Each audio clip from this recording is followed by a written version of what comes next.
Okay, so yesterday we made the unit circle. And so today we practiced yesterday on how to remember how to get the radians. Remember it was 2, 3, 4, and 6 all the way, and then we figured out on the top, we figured the pattern out. So I'm going to teach you a way to remember how to fill the values in. So if you look at the little blue sheet you have, you're going to take your hand and you're going to lay it down. Your little handies, just like this. And you have to use this hand.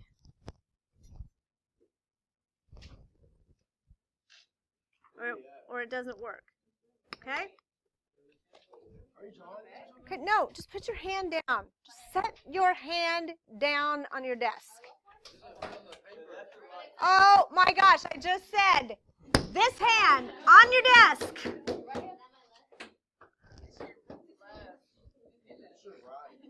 Lift up the same arm as me and put that hand on the desk. Just set it on your desk. Okay, it's not on the...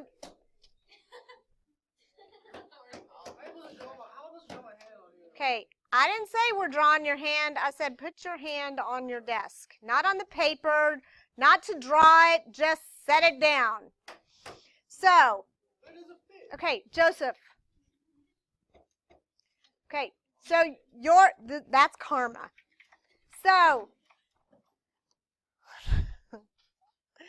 So your hand makes the first quadrant. So listen, your hand is going to make the first quadrant.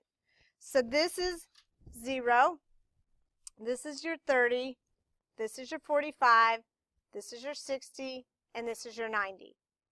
Does everybody see that? Okay, so I'm going to use my hand and your hand, and I'm going to teach you how to find all of the values in the first quadrant. Okay, so first of all, the thing you have to remember is whatever angle you're doing. If I'm doing 45, this is my 45-degree angle, the cosine is going to be on top and the sine is on bottom. And so you remember that because C comes before S. So C is on top and S is on bottom. Okay? So I'm going to use, for both the sine and the cosine, I'm always going to use the square root over 2. So watch how this works. If I want to know what's the cosine of 30 degrees, put your finger on your very first finger. Okay, all of you do this.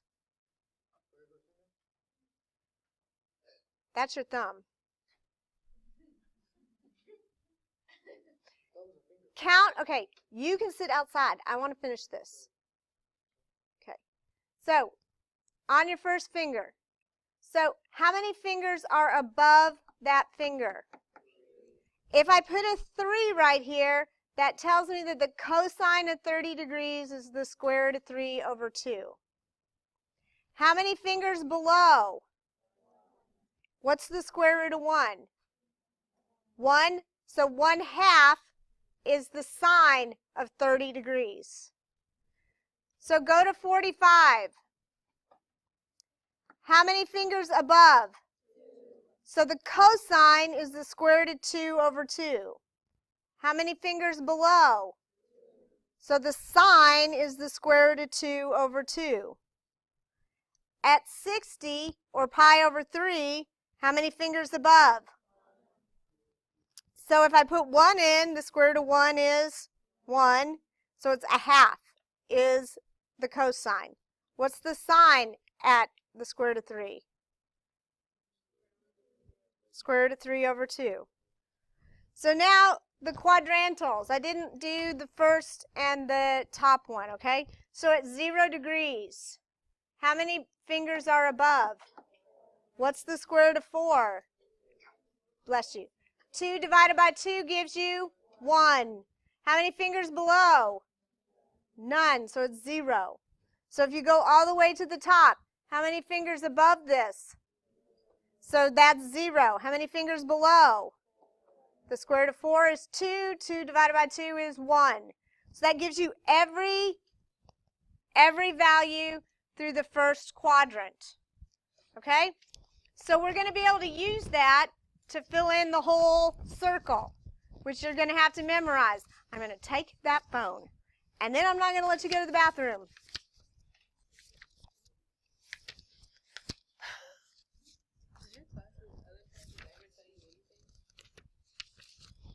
Well, what are they going to tell me?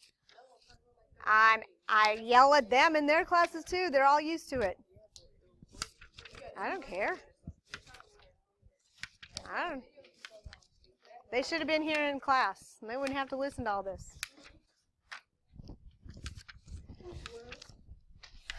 Do whatever I want, Joseph. You are not the boss of me.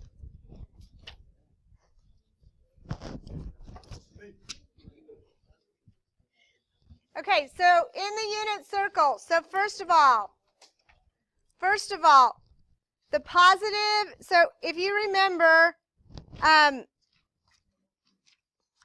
yeah, probably not. Sit up, Joseph.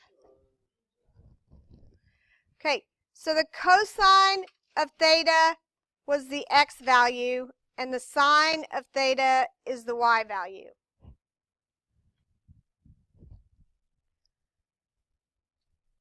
So it asks for positive trig values. So in the first quadrant, my x is positive and my y is positive. So they're both positive. So the cosine of theta is positive and the sine of theta is positive. In the second quadrant, what is positive? Not the x, but so just the sine. In the third quadrant, they're both negative, so nothing's positive. In the fourth quadrant, what's positive? Just the x, which is cosine. All right, so the sine of theta is y, the cosine of theta was x, and the tangent is y over x. So that means the cosecant is 1 over y, the secant is 1 over x, and the cotangent is x over y. So this is how we're going to use this. So I'm going to start at 30 degrees. So put your handy-dandy hand down. What is the cosine of 30 degrees? What? What is it? It's 3 above. So this is the square root of 3 over 2. And the sine is 1 below. So that's a half. So now go to the second quadrant. Go to the second quadrant. Where is my 30-degree angle? My 30-degree, reference angle. It's at 150, right? So these values go here also, but this time, what's positive and what's negative? The x is negative. What's the 30-degree reference angle in the third quadrant? It's negative and negative, but which one of these? 210. So it's square root of 3, and it's negative and negative 1/2. And what's the 30 in the fourth? So then that's the square root of 3 and 1, and which is negative? The y. Okay? So, push.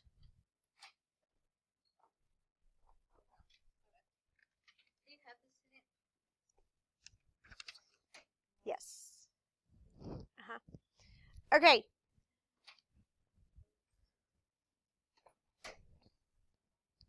So, on pi over 4, put your little hand down. Where's 45 degrees? What's the cosine? It's not 2. Square root of 2 over 2. And what's the sine? Square root of, it's not 1. How many fingers below? 2. So it's the square root of 2 over 2. It's always the square root over 2. No matter which one you do, you always start with the square root over 2. Now use the 45 and fill in the rest, and then use the 60 and fill in the rest, and then also fill in the quadrantals. Okay, so if you all get out this homework, I'm going to help you do the bottom 4.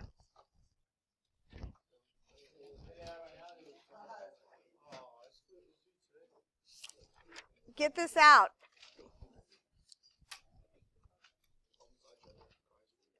I can hardly wait.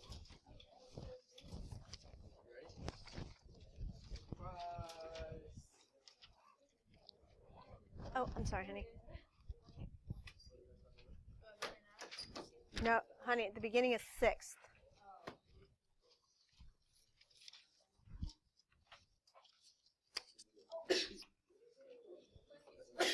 Bless you. Okay, number 13. I want to know what is the cosine of 60 degrees. Plop your little hand down.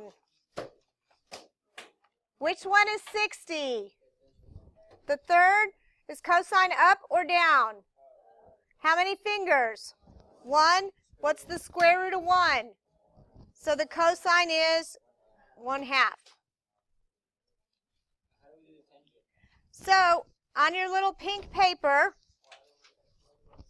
it's y divided by x, right? So that means put your hand down, go to 45. The y is the sign, so that's down first, right? So 2. So I have the square root of 2 over 2 divided by what goes on top? Count, guys, count. How many fingers? So it's the square root of 2 over 2. You have to always start with the square root over 2. So what is the square root over 2 divided by the square root over 2? 1. So cosecant, look on your little paper. What is that the inverse of? So that's 1 over the sine, or 1 over y, right? So if I put my hand down, the sine of 45 is down, correct? So what is the sine? So I get 1 square root of 2 over 2. And so what do I do with that? You invert it, so it's 2 over the square root of 2. Can I have the square root in the denominator? No. So what is the square root of 2 times the square root of 2? And that cancels with? So it leaves me with the square root of 2. So now I want the cotangent of 30. So what is it? X over y. And what is my x? It's the square root of 3 over 2, right? Because it's your cosine. So square root of 3 over 2 divided by what? 1/2. So that means I have to invert the bottom one. So I get the square root of 3 over 2 times 2 over 1. What happens to the 2's? And it leaves me with? Okay, I am not going to grade 11 and 12 on that paper. If you did it already, I'll give you extra credit. If you actually did it, if you just copied it, I'm not giving you credit for that. Okay? So